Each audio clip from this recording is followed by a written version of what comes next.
Hello दोस्तों, नमस्कार, आदाब, सत श्री अकाल। हम सब जानते हैं कि 6 सेमेस्टर का मेंटल हेल्थ नर्सिंग का पेपर आने वाला है। तो उसके लिए हम कुछ इम्पोर्टेंट क्वेश्चन आपके लिए लाए हैं ताकि आप लोगों को सहायता हो सके। तो हम लोग पहले पढ़ेंगे। इन सब क्वेश्चन को पढ़ने के बाद से हम गारंटी के साथ कह रहे हैं कि 99% लोग पास हो जाएंगे। तो हम अपने टॉपिक को पहला स्टार्ट करते हैं। पहला इम्पोर्टेंट, ये बहुत सारे ऐसे क्वेश्चन हैं, हम आप लोगों को लास्ट में ये बताएंगे कि जो क्वेश्चन है वो कौन कौन सा इस बार पूछे जाने वाले क्वेश्चन चांस हैं। ये क्वेश्चन हम आप लोगों को एस्टिमेट करके बताएंगे। तो आज का क्वेश्चन है, फर्स्ट क्वेश्चन जो पहला यूनिट में इम्पॉर्टेंट है, बहुत बहुत इम्पॉर्टेंट है, वेरी वेरी इम्पॉर्टेंट है। तो हम जानते हैं कि explain the nature and scope of mental health nursing. मतलब इसका मतलब हुआ कि मेंटल हेल्थ का नेचर क्या है और स्कोप क्या है। तो जैसे कि नेचर का मतलब होता है कैरेक्टरिस्टिक्स, जैसे कि मान लीजिए कि फिजिकल, मेंटल और साइकोलॉजिकल को क्या ये बढ़ावा देता है, ये होना चाहिए। उसके बाद में फिर थिंकिंग को, बिहेवियर को ये क्या होता है, बढ़ाता है, समझदार बनाता है। और थेरेपेटिक कम्युनिकेशन इसमें आ जाएंगे, ठीक है। और होलिस्टिक मतलब फिजिकल, मेंटल और सोशली ये सब चीज़ें इसमें आ जाते हैं।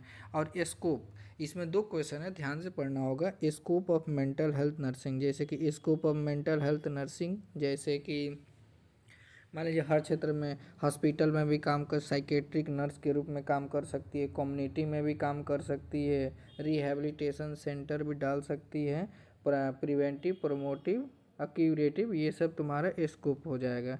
और नेक्स्ट सेकंड क्वेश्चन हम पढ़ते हैं, discuss the role and function of the health nurses in various setting. आप लोग तो जानते ही हैं नर्सेज रोल, लेकिन हम एक बार थोड़ा शॉर्टली डिस्कशन कर देते हैं कि जैसे कि क्या क्या नर्सिंग में क्या क्या चीज़ें होती हैं। जैसे कि केयर गिवर हो गया, एडवाइस हो गया, एडवोकेट हो गया, और चीज़ें जैसे कि रिसर्चर के लिए हो गया, एजुकेटर का, coordinator, crisis intervention, medication intervention किया जाता है। अब थर्ड क्वेश्चन है हमारा, what factors affect the level of nursing practice. मतलब कौन कौन सा लेवल है कि जो मेंटल हेल्थ नर्सिंग, जो नर्सिंग प्रैक्टिशनर हैं उसको ये अफेक्ट कर सकता है। जैसे जैसे कौन कौन सा, जैसे कि एजुकेशन, अगर हम किसी भी स्टूडेंट को एजुकेट कर दें तब भी उसके मस्तिष्क अफेक्ट कर सकते, प्रैक्टिस में प्रभाव डाल सकता है कि नहीं, या ट्रेनिंग दे करके, या एक्सपीरियंस करा करके, या हॉस्पिटल पॉलिसीज डाल करके, या अवेलेबल रिसोर्स को हम अवेलेबल करा करके, इन चीज़ों जो भी है, या वर्कलोड या स्टाफ पैटर्न को बदल करके, ये सब चीज़ें जो है प्रैक्टिस को प्रभावित कर सकता है, ठीक है। अब फोर्थ क्वेश्चन ये है कि differentiate between the normal and abnormal behaviour. जैसे कि हम कौन से बिहेवियर को हम नॉर्मल बिहेवियर कहेंगे और कौन से को एबनॉर्मल बिहेवियर कहेंगे, ठीक है। तो एबनॉर्मल बिहेवियर, नॉर्मल बिहेवियर जैसे कि हम लोग पढ़े होंगे कि समाज में एक्सेप्टेबल होना चाहिए, कुछ भी हो तो उसको प्रेडिक्ट, मतलब उस चीज़ को प्रेडिक्ट कर सके, या वायलेंस, मान लो कि जहाँ पर कहीं हंसना है वहाँ पर रोने लगे, तो ये नॉर्मल बिहेवियर तो होगा नहीं, एबनॉर्मल बिहेवियर होगा। एडप्ट टू स्ट्रेस हो गया, नो इम्पेयरमेंट होना चाहिए, ये सब चीज़ें। जैसे कि अब नॉर्मल ऐसे हो गया कि जैसे जहाँ हंसना चाहिए वहाँ रो रहा है, या एक्सट्रीम इमोशन कर रहा है, या किसी भी चीज़ को कोप अप नहीं कर पा रहा है। ये चार क्वेश्चन थे। पहला इम्पोर्टेंट, बहुत बहुत इम्पोर्टेंट है, ठीक है। ये आप बस इतना ही तैयार कर लीजिए तो पहला यूनिट कंप्लीट हो जाएगा। सेकेंड यूनिट में आपका देखने को मिलेगा, classify mental health disorder according to ICD-11 and DSM-5। मतलब जैसे कि हम लोगों ने क्लासिफिकेशन पढ़ा होगा ICD-11 और ICD-10, तो हम लोग का 11 आता है तो मोस्टली उसमें पूछता नहीं है, लेकिन ये ओवरव्यू अगर समय ख़राब चलता है तो ये पूछ देता है। हाँ, इसमें ये हो सकता है। ये सेकंड नंबर जो एक्सप्लेन वेरियस डिफेंस मैकेनिज्म, मतलब हाँ डिफेंस मैकेनिज्म क्या होता है। जैसे डिफेंस में हम लोगों ने पढ़ा होगा, डबदा, डिनाई करना, एक्सेप्टेंस करना, एग्रीगेंस करना, ये सब तुम्हारा क्या है, ये सब तुम्हारा डिफेंस मैकेनिज्म, जैसे कि डिनाई करना, projection, rationalisation, regression, repression, sublimation. हम इसको एक्सप्लेन इसलिए नहीं करेंगे, नहीं तो ज़्यादा लंबा वीडियो हो जाएगा, तो फिर आप लोग को लिए नींद आने लगेगी या वगैरह वगैरह और चीज़ें होने लगेंगे। इसके लिए शॉर्ट में अगर नोट्स आपको चाहिए तो हमको मैसेज कर सकते हैं, ठीक है। तो हम आपको पीडीएफ फॉर्म में हम प्रोवाइड कर सकते हैं। और तीसरा नंबर क्वेश्चन है, describe principle, ethics and responsibility in mental health nursing.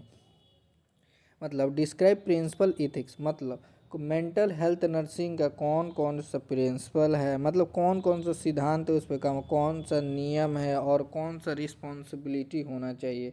जैसे प्रिंसिपल में ये होना चाहिए, जैसे पेशेंट आ रहा है वैसे ही स्वीकार करना है, उसको विश्वास करना है, जैसे आईपीआर करना है, उसको इंडिपेंडेंट इंकरेज करना ताकि वो कम्युनिकेट कर सके और इंडिपेंडेंट हो, अपना काम खुद कर सके।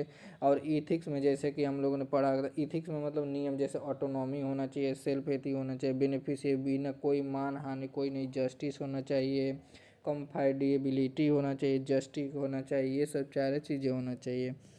Discuss the conceptual model and role of the nurse, मतलब कौन कौन सा कंसेप्चुअल मॉडल होना है, जैसे कि हम लोगों ने पढ़ा होगा साइको एनालिटिक मॉडल पढ़ा होगा, जिस उसमें साइको एनालिटिक मॉडल हो गया, बिहेवियरल मॉडल हो गया, कोग्निटिव मॉडल हो गया, ह्यूमनिस्टिक मॉडल हो गया, ये सब सारे चीज़ें होती है। जैसे कि अनकॉन्शियस माइंड जो नहीं होता है कि डिफेंस मैकेनिज्म, इसमें साइको एनालिटिक मॉडल में हो गया, स्किनर के द्वारा लर्निंग और बिहेवियर मॉडिफिकेशन हो गया बिहेवियर मॉडलिंग में, ये सब आप लोगों ने थ्योरी पढ़ा होगा, ठीक है। थर्ड यूनिट में ज़्यादा नहीं है, बस सिर्फ आप describe the steps of mental status exam, मतलब मेंटल स्टेटस एग्जामिनेशन क्या होता है और कौन कौन सा ये प्रोसीजर में आता है, कभी कभी पूछ लेता है, उतना नहीं पूछता है, ठीक है। तो ये हो गया। अब फोर्थ यूनिट में हम आते हैं जैसे कि define the therapeutic communication and explain its types, ठीक है। तो एक्सप्लेन इट्स टाइप्स, जैसे कि हम थेरेप्यूटिक कम्युनिकेशन, मतलब कम्युनिकेशन क्या होता है, ये हो गया। और कितना टाइप्स का होता है, ये जैसे कि टाइप्स में हमने पढ़ा था, verbal, non verbal, written form, उसको उल्लेख कर दिया जाएगा। फिर टेक्निक, मतलब कौन कौन से माध्यम से, जैसे कि सेकंड क्वेश्चन है, discuss the technique and characteristic of barrier of the, long question हो जाएगा दोस्तों। तो हम आप लोग अगर चाहते हैं तो ये बताएं, हम आपको पीडीएफ फॉर्म में क्वेश्चन प्रोवाइड कर देंगे। थैंक यू, थैंक यू, धन्यवाद। और अगर आपको भी अगर इससे ज़्यादा और कोई क्वेश्चन जानना चाहते हैं तो आप मैसेज करें और हम आपको पीडीएफ फॉर्म में वीडियो प्रोवाइड कर देंगे, या नहीं तो हम पीडीएफ फॉर्म में आपको मैसेज कर देंगे या नेक्स्ट वीडियो बना देंगे, ठीक है। थैंक यू, धन्यवाद।